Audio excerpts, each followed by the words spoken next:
বাঘের সঙ্গে যুদ্ধ করিয়া আমরা বাঁচিয়া আছি, আমরা হেলায় নাগেরে খেলায় নাগেরই মাথায় নাচি। আমরা বাঙালি কবিতায় সত্যেন দত্ত লিখছেন। তবে আজ এই ভোটমুখী পশ্চিমবঙ্গে বাঙালির যুদ্ধটা বাঘের সঙ্গে বা সাপের সঙ্গে না হলেও সেটাও কিন্তু দ্বিমুখী। একদিকে রাজ্যে রাজ্যে পশ্চিমবঙ্গের বাংলাভাষীদের পুলিশি নির্যাতনের শিকার হওয়ার ভয়ঙ্কর প্রবণতা, আর অন্যদিকে এ রাজ্যের জনবিন্যাস, আইন শৃঙ্খলা আর অর্থনীতিকে কুড়ে কুড়ে খাওয়া অনুপ্রবেশের বিপদ। এই জোড়া চ্যালেঞ্জ, এই শাঁখের করাতের সঙ্গেই আজ বাঙালির যুদ্ধ। হ্যাঁ, এ নিয়ে রাজনীতির ঘোলা জল একেবারে ঘুলিয়ে উঠেছে। সবাই চাইছে নিজের পছন্দের মাছটা ধরতে। মানে রাজ্যের শাসক যখন এসআইআর নিয়ে আকাশ বাতাস কাঁপিয়ে তুলছে, অনুপ্রবেশ নিয়ে তাদের মুখে কুলুপ। আবার বিরোধী দল ভুয়ো ভোটার নিয়ে প্রবল হইচই করছে, কিন্তু ভিন রাজ্যে বাঙালির হেনস্থা নিয়ে তারা একেবারে স্পিকটি নট। আবার এইসব ঝুড়ি ঝুড়ি অভিযোগের কতটা সত্যি, কত শতাংশ সত্যি আর কতটা জল মেশানো, এই প্রশ্নও কিন্তু বারবার উঠছে। এই শাঁখের করাত নিয়েই আমাদের আজকের বিষয়। ভোটার হচ্ছে বাংলাদেশি, হেনস্থা হয় রাজ্যবাসী, বাঙালি শাঁখের করাতে কি আছে ভোটের বরাতে। আজ আমার প্রথম বক্তা বিশিষ্ট চিকিৎসক ডক্টর কুণাল সরকার। নমস্কার। এবিপি আনন্দর যুক্তিতর্কের সমস্ত দর্শক শ্রোতাদের একটা কথা বলে শুরু করি যে বাঙালি যখন সংকটে, বাঙালি যখন নানান রকম বিপদের মধ্যে, সেই সময়টা হয়তো আত্মবিশ্লেষণের সময়, সেই সময়টা শুভ সময় বলে হয়তো এক্ষুনি আমরা চাইলেও বলতে পারছি না। ঠিক এই জুলাই মাসটাতে ফিরে যাই আজ থেকে ৭৮ বছর আগে, যেখানে এক পেটরোগা সাহেব জাস্ট কয়দিন হয়েছে ভারতবর্ষে এসে নামলেন এবং সেই পেটরোগা সাহেবের সামনে বড় বড় কতগুলো ম্যাপ ধরিয়ে দেওয়া হলো। সেই সাহেবের নাম হলো সিরিল র্যাডক্লিফ, এবং সিরিল র্যাডক্লিফকে বলা হলো যে র্যাডক্লিফ বাবু, আপনার হাতে মোটামুটি 4.5 সপ্তাহ সময় আছে, যে সময়ের মধ্যে আপনি এই লাইন দাগ কেটে কেটে আমাদের এই দেশটা, যে তার নিজেদের মধ্যে ঝগড়াঝাটির মীমাংসায় আসতে পারেনি, আপনি এই দেশ ভাগের লাইনটাকে ঠিক করুন। এবং যে র্যাডক্লিফের বিন্দুমাত্র কলকাতার থেকে কলম্বো কোথায় তিনি জানতেন না, সেই র্যাডক্লিফ তার সময়টার মধ্যে তিনি কখনো ডায়রিয়া এবং কখনো ডিপ্রেশনের মধ্যে সামনে ওই ম্যাপগুলো সাজিয়ে রেখে কতগুলো জিনিস র্যাডক্লিফ দেখতেন। প্রথমত দেখতেন যে এক একটা জায়গায় তার জনবিন্যাস কীরকম। তিনি এক একটা ডিস্ট্রিক্ট ধরে ধরে দেখতেন যে কোথায় আমাদের 60% হিন্দুজ আর 40% মুসলিম, কোথায় 30% মুসলিম আর 70% হিন্দু।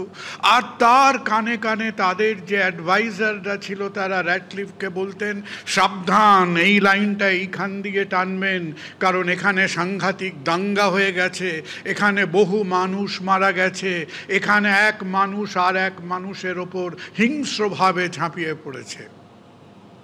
সেই স্বাধীনতার সময়ের আজকে 7.5 দশক কাটতে না কাটতে আমরাই নানান রকম পরিস্থিতির মধ্যে দিয়ে আমাদের বিভিন্ন রাজ্যের বিভিন্ন ডিস্ট্রিক্টসের আজকে আমরা সেই জনবিন্যাস, সেই চেহারা, সেই পপুলেশন ডেমোগ্রাফিকে আজকে আমরা নিজেরা সাহায্য করছি যে কিভাবে আমাদের হিউম্যান ডেমোগ্রাফি, আমাদের পপুলেশন ইঞ্জিনিয়ারিং, কিভাবে সমস্ত হিসেবটা চোখের সামনে দিয়ে উল্টোপাল্টা হয়ে গেল।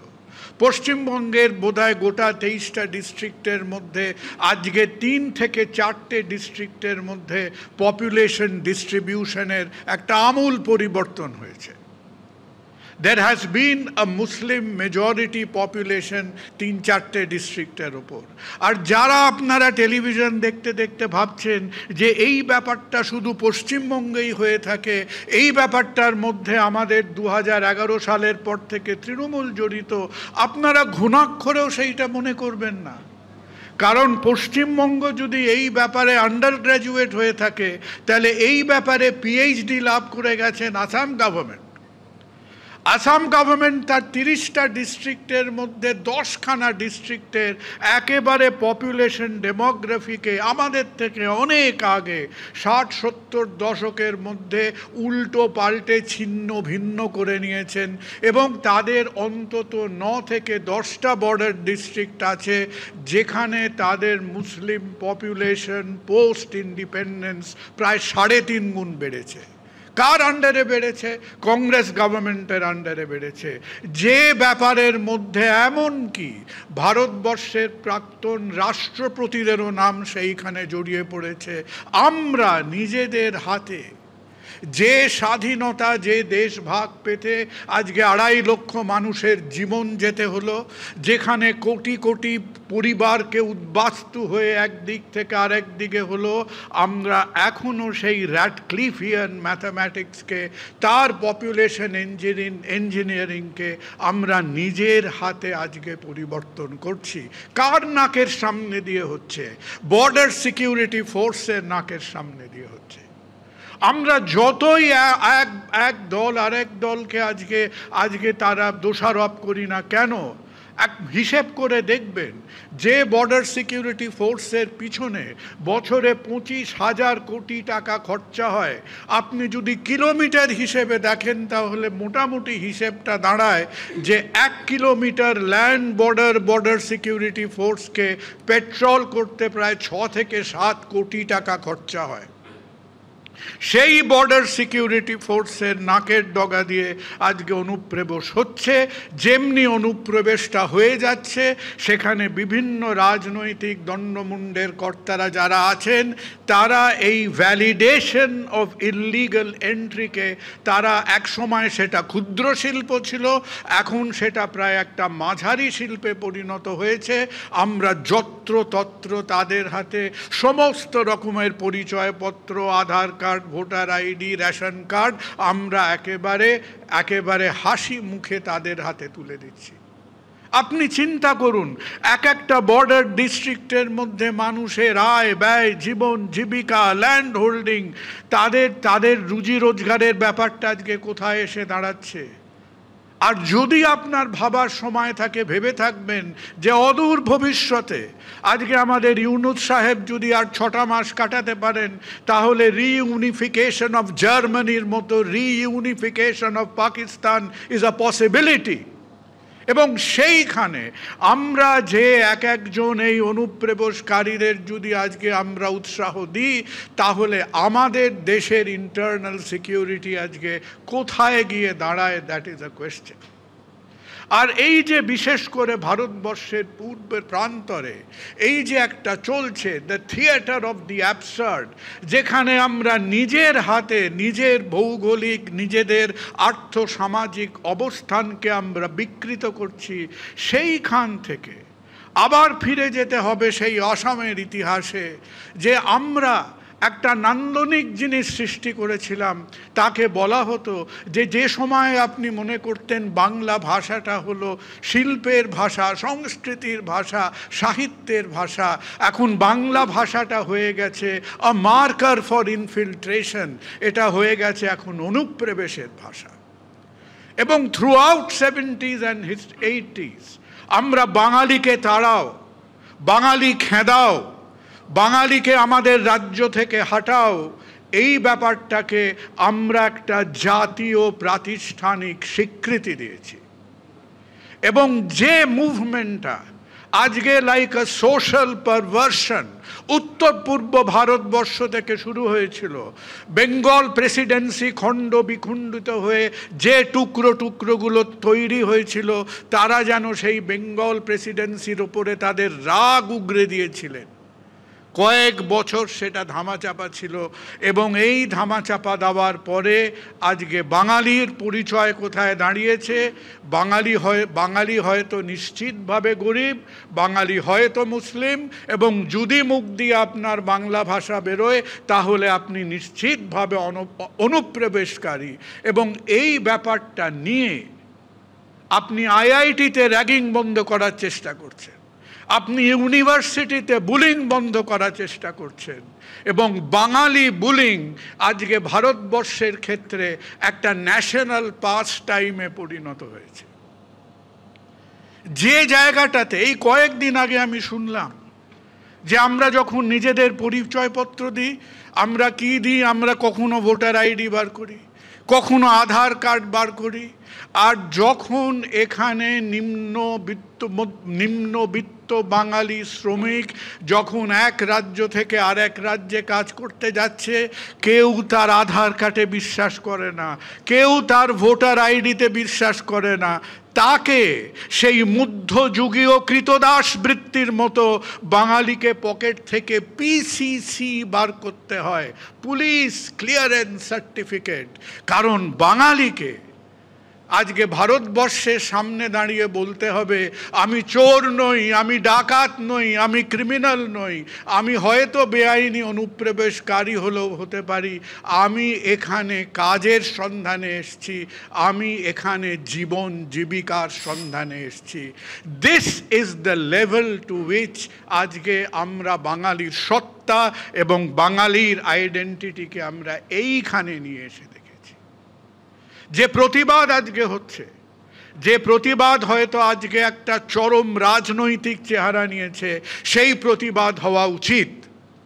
এবং আমরা যারা সাধারণ মানুষ, আমাদের সঙ্গে রাজনীতির বিন্দুমাত্র কোনো সম্পর্ক নেই, আজকে দল মত মানুষ নির্বিশেষে এই যে প্রাতিষ্ঠানিক হেনস্থা যে বাঙালি পরিযায়ী শ্রমিকদের আজকে যেটাকে ফেস করতে হচ্ছে, আমাদের সেখানে নিজেদের মাথা উঁচু করে দাঁড়াতেই হবে। আর যারা আজকে আমরা কথা বলছি, অমুক ডিস্ট্রিক্টে এত % পপুলেশন চেঞ্জ হয়েছে, এত % পরিযায়ী শ্রমিক হচ্ছে, প্রশ্নটা হলো এই অত্যাধুনিক ভারতবর্ষে আপনি সেই ডেটা, আপনি সেই ইনফরমেশন পাচ্ছেন কোত্থেকে? প্রশ্নটা হলো আমরা ইলেকশনের আগে স্পেশাল ইন্টেন্সিভ রিভিশন করছি, কিন্তু 4.5 বছর হয়ে গেছে, এখনো আমরা পপুলেশন সেন্সাসে হাত দিতে পারছি না। কেন করতে পারছি না? কোথায় আমাদের ভয়?